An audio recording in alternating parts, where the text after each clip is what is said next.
عبدالرحمن بابا فرمایي وایي که په عمر مړېدل غواړې دا نشته، که په عمر مړېدل غواړې دا نشته، او یا د مرګه خلاصېدل غواړې دا هم نشته، او د اوربشو نه غنم نه پیدا کېږي چې ازغي کرې او ګل غواړې دا هم نشته، او د پولیسرات په نرۍ لاره د منزل دی، په هوا که تېرېدل غواړې دا هم نشته. نو د نیکو بدو تلل به په انصاف وي، که درانه درانه تلل غواړې دا هم نشته. نو رب رحیم دی خو زمونږ عمل به ګوري، که په سوال جنت ته تلل غواړې دا هم نشته. نو ته دې هم تیاری وکړه مسلمانه، همیشه که اوسېدل غواړې دا هم نشته. مرسلان پیغمبران مرګي خاموش کړل، په چلول سره که تلل غواړې دا هم نشته. او د طاقتور مرګي خلاصې نشته رحمانه، واپسۍ کې که راتلل غواړې دا هم نشته.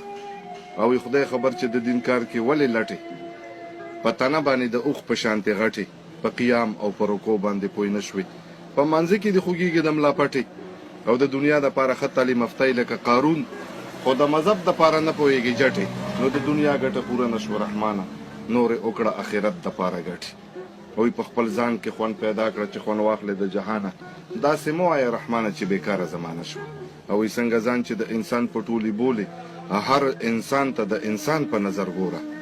او په دنیا کې که د سل چته مکان وي، مکان نه دی، مقبرې ته د مکان په نظر ګوره. نو دوباره دې راتله نشته په دنیا.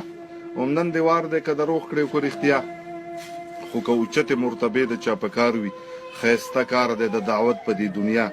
او که محنت او مشقت دی بس د دین دی، په کار نه دی بل محنت په دې دنیا. نو دا خبرې زه خپل ځان ته کړم یارانو، نه مې کار نه مې غرض ته په بل چا، خو نوم دا ستا او د بل اخلم ځان ته وایم دلګیر مشي که مې نوم واخیسته ستا. او د قیامت په ورځ به دا پوښتنه نه وي چې ته زوی وې د فلاني که د فلانا. نو اخر کمې خبرې تکبر نه ته ډکړی، دوکه مشي د دې عمر په بقا، که تمام جهان په خپله ګېډه وخوري، یاد به نه شي په درود او په ثنا، که تمامه دنیا واړه سره عمل شي زیات به نه کړي ستا قسمت په دې دنیا. نو د وخت نه تېرې اوبه په بېرته نه جاروزي، نه جاروزي تېر ساعت په بېرته بیا، او تېر ساعت په مثال مړی د لحد دی، مړي چا دي ژوندي کړي په جړه. نو وایي ګوره ما عبدالرحمن باندې ټول عمر داسې تېر شو لکه تېر شي یو ساعت د دې دنیا. نو وایي ګوره څه شو نن شاهان او سلطانان، هېڅ نیمګړی په چا نه شو دا جهان. که هزار هزار پناه شي په یو دم کې، بیا پیدا شي په یو دم کې هزاران. پیغمبر غوندې هستي د دنیا لاړه، دا دنیا ویرانه نه شوه په هجران. او چې دا داسې خلک لاندې شو تر خاورو، د چا یاد دي ما او تا غوندې سګان. نو بوی د نوم او د نشان یې پاتې نه شو چې دعوې به یې کړې د نوم او د نشان. که غلبیل کړم د تمامې دنیا خاورې، بیا به نه مومم د راو شاه جهان. چې به یې ته په دواړو سترګو ښکلولې، ګوره څه شوې هغه خولې هغه لبان.